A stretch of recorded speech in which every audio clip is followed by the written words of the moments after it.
వల్ల తర్వాత పక్కపొట్టు లేకుండా ఈ విధంగా సూర్యుడి వల్ల నీళ్ళు సూర్యుడి వల్ల చంద్రుడి వల్ల అంటారు అన్నమాట. 9 శాతం దాని వల్ల వస్తుంది. కానీ గవర్నమెంట్ 3 మార్గాలు అరికట్టడం జరిగింది. ఏది 3 మార్గాలు? సూర్యుడి వల్ల రావడానికి అవకాశం లేదు, చిరంజీవి వల్ల రావడానికి అవకాశం లేదు. ఎవరు సూర్యుడు వాళ్ళు పెట్టేస్తారు కదా. రక్తం అయితే మనం ఎక్కడికి ఒంట్లో పోలే రక్తం ఎక్కించారనుకో, ఎవరికైనా రక్తం మాత్రమే ఎక్కిస్తారన్నమాట హాస్పిటల్లో. ఆ విధంగా కూడా రావడానికి అవకాశం లేదు. ఒకప్పుడు వచ్చేది ఇప్పుడు లేదు. 3 విధాలుగా మాత్రం గవర్నమెంట్ అరికట్టడం జరిగింది. 3 విధాలుగా రావడం లేదు. తల్లి నుంచి బిడ్డకి హెచ్ఐవి చూసిన తల్లిని హెచ్ఐవి ఉందనుకో, తల్లికి బిడ్డకి రాకుండా ఉండడానికి ఆ మందులు ఉన్నాయి గవర్నమెంట్ దగ్గర. ఒక సిరప్ నవరోగం చెప్పుకుంటే అది ఆల్రెడీ 3 నెలల గడ్డికి హెచ్ఐవి పరీక్ష చేస్తారు. అప్పుడు నిర్ధారణ జరిగిందని హెచ్ఐవి ఉందని ఆయన తెలిసిందనుకో, వెంటనే బడులు ఉన్న బిడ్డకి మాత్రం హెచ్ఐవి రాదు, రాకుండా చూడడానికి అవకాశం ఉంది. చాలా మంది పిల్లలు తల్లి హెచ్ఐవి, తండ్రి హెచ్ఐవి, పిల్లలు పెట్టడేమో పాజిటివ్ కంటే పాజిటివ్ లేక నెగిటివ్ కొడతారు. అంటే మందులు అడగనమాట. మందులు మన దగ్గర చిన్నపిల్లలకు సంబంధించి మాత్రం ఉన్నాయి మందులు. అది కూడా సకాలంలో పుట్టింది అన్నమాట.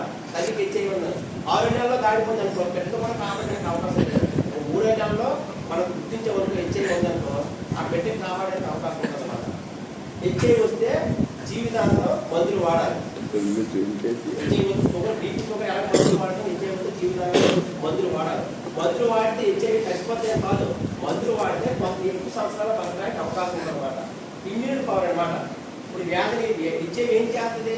శరీరాన్ని నాశనం చేస్తుంది. వ్యాధిని తగ్గిస్తుంది. మానవ శరీరం తగ్గించడం ఈ మందులు వేసుకోవడం వల్ల శక్తి పెరుగుతుంది అనమాట. శక్తి పెరిగి ఒక ట్యాబ్లెట్ వేయడం వల్ల ఎన్నో క్యాలరీస్ శక్తి పెరుగుతుంది అన్నమాట. ఆ పెరగడం వల్ల ఏంటంటే ఆ వ్యక్తి ఎక్కువ సంవత్సరం బతకడానికి అవకాశం ఉందన్నమాట. ట్యాబ్లెట్స్ వేసుకోవడం ఒకవేళ వేసుకోకపోతే అయినా ఎక్కువ తక్కువ కాలంలో బతుకుతారు, చనిపోతే అవకాశం ఉందన్నమాట. ఎందుకంటే ట్యాబ్లెట్స్ వల్ల కొంచెం ఎక్కువ కాలం బతుకుతారు, లైఫ్ ఎక్కువ జీవితకాలం ఎక్కువ అనమాట. ట్యాబ్లెట్ లేకుండా బొబ్బాయి చిన్న ఉంటాయి, సెల్ఫ్ పెరిగినా ఉన్నాయి కదా పళ్ళు. ఆ పళ్ళు తినలేరు కదా, అది పేదవాళ్ళు కూడా ఉంటారు, కొనుక్కొని తినలేరు. ట్యాబ్లెట్స్ అయితే ఒక ట్యాబ్లెట్ చేసుకుంటే ఎక్కువ కాలం శక్తి ఎక్కువ వస్తుంది. ట్యాబ్లెట్స్ గవర్నమెంట్ ఒకప్పుడు ఉండేది కాదు. ట్యాబ్లెట్స్ అయితే ప్రతి నెల గవర్నమెంట్ హాస్పిటల్ రోజుకి 100 నుంచి 200 మంది మందులే తీసుకొస్తారన్నమాట. అంటే ఎంతమంది ఉన్నారు చూడండి. జిల్లాలో ఇంకా 16,000 మంది ఉన్నారు తెలిసిన వాళ్ళు మందులు తీసుకున్నారు. మందులు తీసుకోకుండా ఇంకా హెచ్ఐవి ఉండే తెలిసిన వాళ్ళు చాలా మంది ఉన్నారు అన్నమాట. ఒకటి మీకు హెచ్ఐవి ఏ విధంగా మీకు తెలుసు, హెచ్ఐవి ఏ విధంగా వస్తుంది, ఏ విధంగా రావాలి, హెచ్ఐవి ఏ విధంగా వస్తుంది, 4 మార్గాలకు వస్తాయి. రావడానికి ఏ మార్గాలు రావాలంటే హెచ్ఐవిని వ్యక్తితో మనం కలిసి ప్రయాణం చేసినా హెచ్ఐవి రాదు. అది మాత్రం గుర్తుంచుకోండి. చాలా మంది దోమలు వచ్చేస్తారు, దోమ పాటు వల్ల కూడా హెచ్ఐవి రాదు. నేనే హెచ్ఐవి పేషెంట్ అనుకో, మేము అందరం మీ దగ్గర ఉన్నాడు అనుకో, నాకు దోమ పుట్టిన సెకండ్లోనే హెచ్ఐవిలో దోమలు తిని చనిపోతుంది అనమాట. మీ దగ్గరికి వెళ్ళి వచ్చేసరికి లోపల తిని చచ్చిపోతాం, దోమ చనిపోతుంది. హెచ్ఐవి అనేది బయట ఉంటుంది, మధ్యలో చనిపోతాం. అందుకే దోమలు రావడానికి అవకాశం లేదు. హాస్పిటల్కి చాలా మంది మందులు వెళ్తారు, అక్కడ సాధారణ మందులు ఉంటారు, మందులు తీసుకుని అంటారు. మరి అందరికి వచ్చేస్తే డాక్టర్ కూడా నెగిటివ్ ఉంటుంది, డాక్టర్ హెచ్ఐవి ఉంటుంది, డాక్టర్ మామూలుగా ఉంటుంది, డాక్టర్ రోజు చూస్తారు జనాలు అలా పరిశీలిస్తారు. దోమ పుట్టినట్టు డాక్టర్ వచ్చారు కదా, ఎప్పటికీ అలా రాదన్నమాట. కలిసి ప్రయాణం చేసిన హెచ్ఐవి కలిసి భోజనం చేసిన సెకండ్ ఇచ్చుకుంటే రాదు.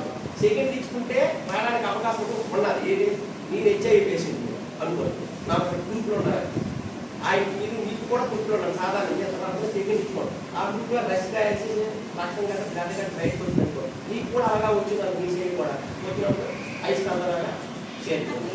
అలాంటప్పుడు మన చేతి నా చేతి గ్రూప్లో ఉన్నాను, మీ చేతికి ఏం లేదు. సెకండ్ ఇచ్చుకుంటే మీ చేతికి ఏదైనా మా గ్రూప్ ఎదురు చేతులు ఉంటే ఐస్ అందరాగా అవుతున్నాం. బ్లడ్ ద్వారా ఓన్లీ రక్తంలో తిరుగుతుంది అన్నమాట.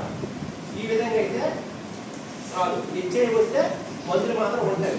ఏదైతే మందులు anti retro therapy, first line, second line, third line 3 రకాల మందులు ఉంటాయన్నమాట. ఈ 3 రకాల మందులు కూడా గవర్నమెంట్ అనేది ఇస్తారన్నమాట. దీంతో పాటు హెచ్ఐవి వ్యక్తి ఇమ్యూన్ పవర్ ఇబ్బంది కదా, ఆయన టీవీ వచ్చే అవకాశం తీసుకున్నాడు. టీవీ దేనికి వస్తుంది? టీవీ తెలుసు కదా, టీవీ పౌష్టికార లోపం వల్ల టీవీ వస్తుంది. టీవీతో పంటలు అంటారు. టీవీ ఎందుకు వస్తుంది? మనం కరెక్ట్గా భోజనం చేయకపోయి కరెక్ట్గా ఆరోగ్యపోతే మనకి ఇమ్యూనిటీ పవర్ అయిపోతే టీవీ ఎక్కడ అయిపోతుంది అన్నమాట. టీవీ అంటే ఒక బ్యాక్టీరియా, అది కూడా మన శరీరాన్ని నాశనం చేసే బ్యాక్టీరియా. కానీ టీవీ మందులు ఉన్నాయి, సగంలో వాడితే ఒక 6 మాసాల్లో 9 మాసాల్లో క్లియర్ అయిపోతుంది అన్నమాట. అది ఎక్కువ అయిపోతుంది అనుకో, టీవీ కూడా తగ్గడం చాలా కష్టం అన్నమాట. టీవీ మామూలుగా తగ్గడం ఏంటంటే మామూలుగా వారం పైన జ్వరము, వెయిట్ లాస్, ఇవన్నీ 3 వారాలు వచ్చే కష్టం పని చేస్తారు.